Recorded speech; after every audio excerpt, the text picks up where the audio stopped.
Time for another Soccer Down here 1v1, but it's an odd man rush. It's a 2v1 as we catch up on the return of soccer to Midland-Odessa. And it is West Texas FC hanging out with us, Jason and Melina Cannon, who purchased the team from the Midland Rockhounds. Greetings, Cannons, for a 2v1. Thanks for hanging out with us here at SDH. All right. Thanks for having us. So let me go ahead and Jason, let me ask you this: when it came to the idea, this is probably going to be the shortest question that could give one of the longer answers. Why? Well, we're soccer fans. We love soccer. We've got children that play soccer. We've got children that play soccer at a pretty high level, and we're sports fans. We're West Texas fans. I'm from Australia originally, but my wife is from West Texas. And West Texas has always fascinated me. It's just been a very good sporting community. They've always punched above their weight. It's been very interesting to see what they've done with their athletes, local athletes. And, the opportunity came to us at the right time. And we just thought, why not? Let's do it. Somebody needs to take this team to really push it, to really support it, somebody who really is passionate about soccer. And we thought, well, that sounds like us. So I was going to say, so Melina, let me present it to you this way. How much thought went into this idea? How far back in the calendar do we go here? Were there meetings at the dinner table or in the kitchen? What were the conversations like between the two of you to get this done? Yeah, it was. It was probably a good, I would say at least 6 months or so, I think, before we finally pulled the trigger. It's actually my sister who told us, oh, you know what, the Sockers, they didn't play the season. They're for sale. So it's like, well, do you know somebody? Yes, I do. I can find out what they're asking. And it just kind of started like that. And these conversations kind of spread out over months until we decided probably, I don't know if it's something that we should do. And we were invited to a Lubbock Matadors game that we hadn't been to. And so we were thinking, I don't think this is something we could do, but their game was so exciting and so much fun that we just said, yeah, we need to give this a real serious think. And that's when we just kind of had more intense conversations, really started talking with Jeff down at the Midland Rockhounds. I got down to numbers, started looking at inventory. Can we do this? And it's like, well, who, if not us, then who? And so it was a good while. It was a lot of conversations, to be honest with you, over probably a 6-month period of time, going back and forth. Yeah, it was great. So let me ask, and Jason, let me start with you. For those that don't know the footprint, I mean, you kind of got into it a little bit, but for those who don't know what soccer means to that particular part of the state and to the footprint, break it down for folks about how important it is and what it does there in Midland-Odessa. Well, soccer is, I would say soccer is extremely important in Midland-Odessa. I would say it's no different to anywhere else in the U.S. at the moment. Soccer is just, obviously, we've had a phenomenal World Cup. I think that any town that you go to, soccer is really important to the local community in West Texas. It's been around for a long time. The Midland Sockers, basically, we purchased the Midland Sockers. We rebranded them as West Texas FC, but they've been around for 14 years. They've been very successful.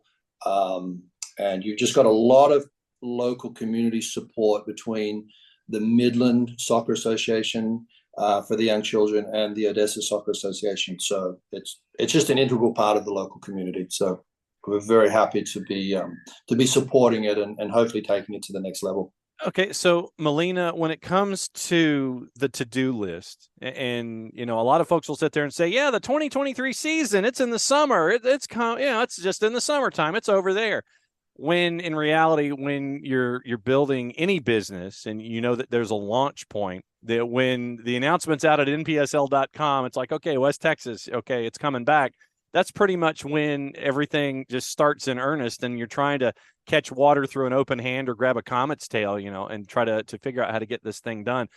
I always ask this of new owners. When it comes to the to-do list, I know it could be any number of different places. It could be on your phone. You pull the stylus out from the bottom, you sit there, you write a note, you put the stylus back, you put the phone away. Could be on one of those notepads that we have that's attached by a magnet to your fridge, where you sit there, 2:30 in the morning, you're grabbing water, and it's like, oh, I've got an idea. You write it down there on the fridge so you don't forget. Or it's on one of those big dry erase boards that could be like 4 by 6 feet that's just off camera, you know. Where is the to-do list for the Cannons and West Texas? And what do you think the next thing that you can cross off of that list is? Where is this list, and how are you in crossing things off? I think we've been doing a pretty good job. It's a long list, and to be honest with you, it's spread over probably everything you just talked about. It's a list in a notepad on our iPhone and our iPad. It's a PowerPoint presentation. It's written down in a notebook. Every time we have a meeting, I kind of add to this list. So, and actually before NPSL makes an announcement, there's quite a list of things to do. You know, there's a logo. We decided to rebrand, which was a really big decision to make very early on, because we needed to get up and running with that. So there was a lot of decisions leading up to, you know, our final logo, which has just been, I think we just had our branding announcement Tuesday. And, you know, the big things, how can we find partners in our community? Who do we contact? Where are those names? Who are we going to have lead this team in terms of coaching? You know, we hope to make an announcement for that really soon. Where are we going to sell tickets? How much are we going to sell tickets for? So we had a lot of decisions that we've had to make up to this point. I feel like we just had this conversation, I think maybe yesterday, maybe the big rocks in the jar, if you know that little metaphor. I think some of those we've had a lot of help. We hired consultants. I think a lot of those big rocks we've actually fulfilled, and we're down to details. Yeah, there's a lot. I mean, obviously there's a lot to be done, but we're feeling very good about where we are. We are going to be announcing very soon the head coach position, which we spent a lot of time really interviewing and really it's very important. It's very important to represent West Texas, to represent the owners, the NPSL very effectively. We're very close to making that announcement. We've redone our merchandise, so merchandise is available. The season tickets have just gone on sale on our website at westtexasfc.com. So we're you know, to your point, there's a lot to get through. And I think we're making pretty good progress. We're quite happy with where we are.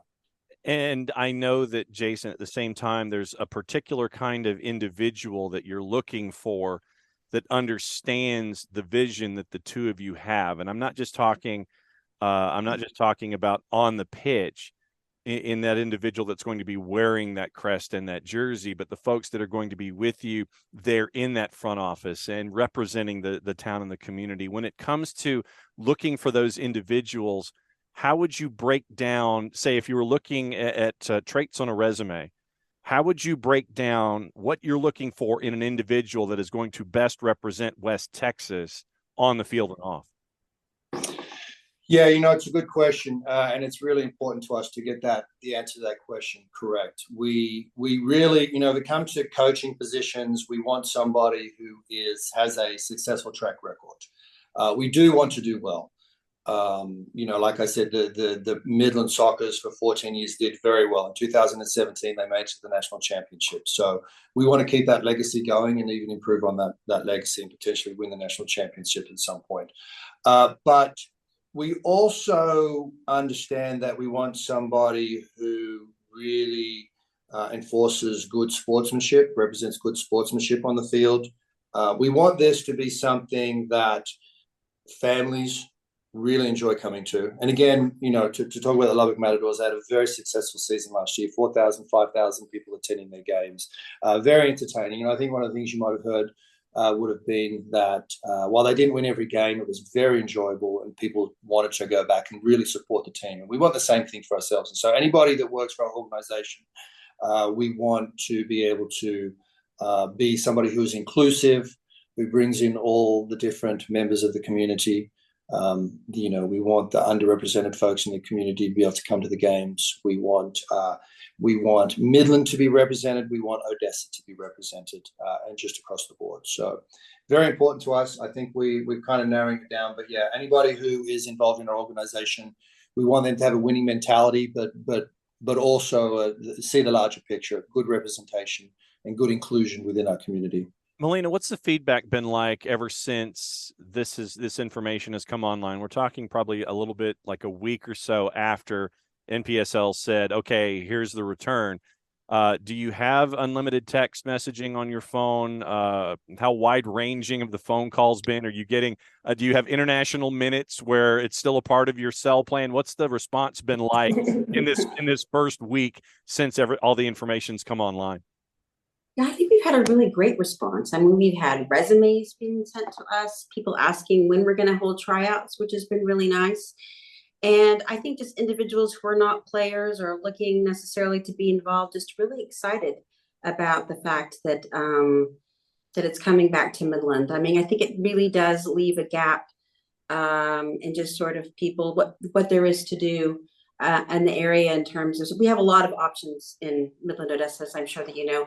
The big focus is probably football mostly. So what do you do in the summer? What do you do in the spring?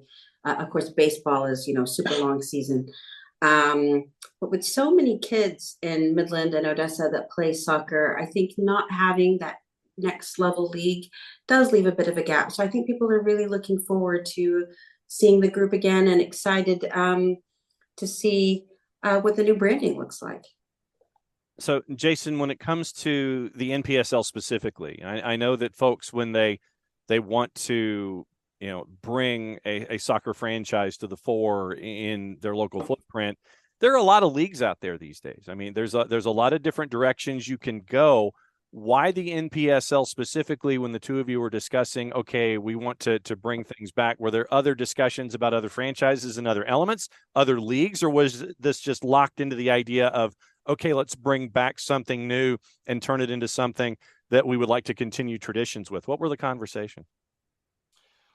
Well, I think it was, definitely it was a matter of continuing with what had been, stopped. The Midland Soccers had done very well, like I mentioned. We wanted to continue with that. We wanted to build the program. They had a lot of participation. They were successful. So we wanted to continue with that. But, to some degree, there's a certain amount of luck involved. In NPSL, as we started looking into it, as we started looking into the purchase, we just felt very comfortable with the league. We feel especially comfortable with the conference that we're in.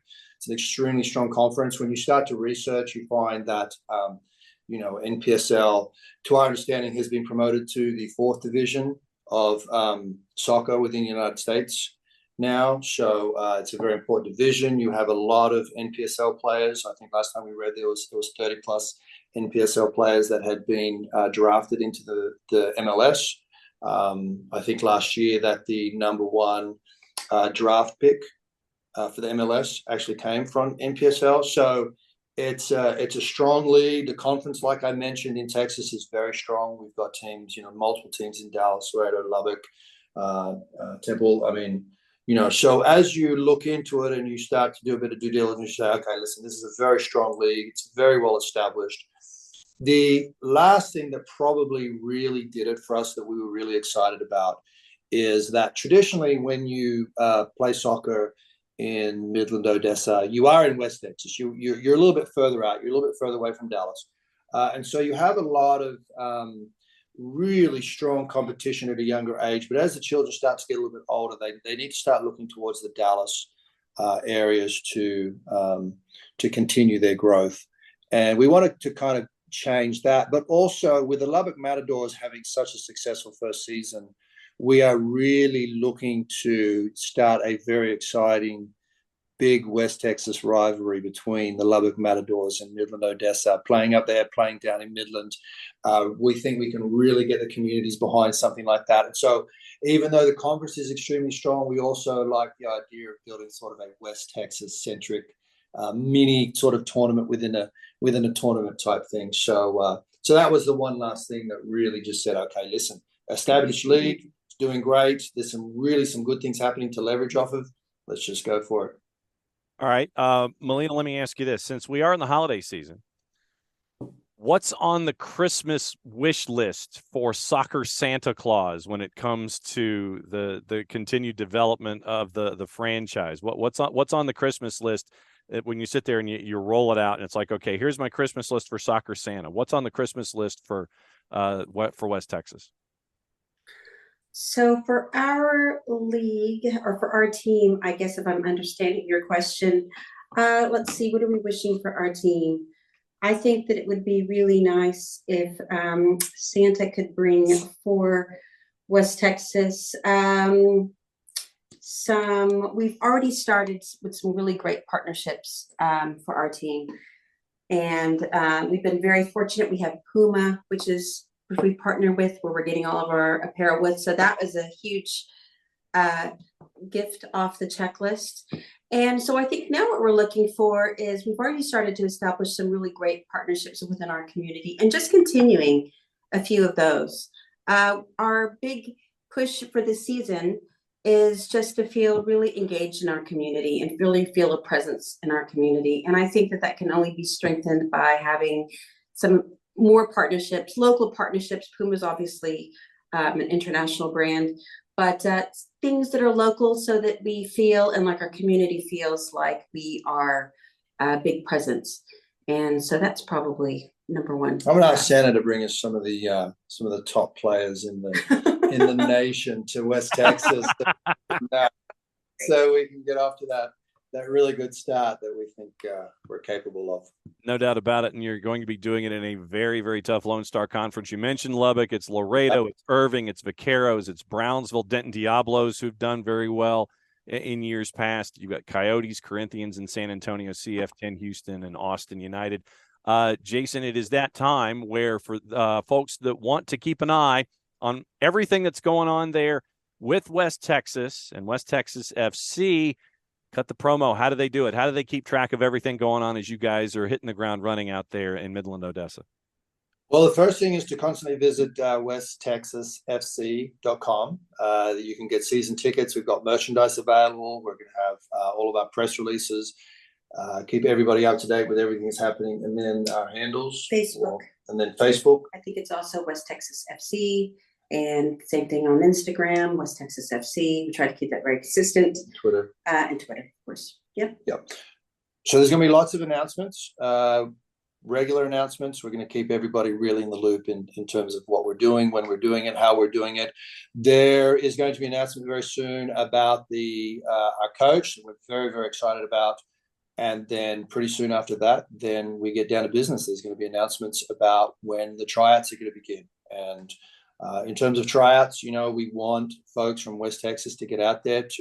We want the best players, local players, to come out and go to the tryouts. We would love nothing more than to have some homegrown talent playing for us as well. So that's all coming very soon.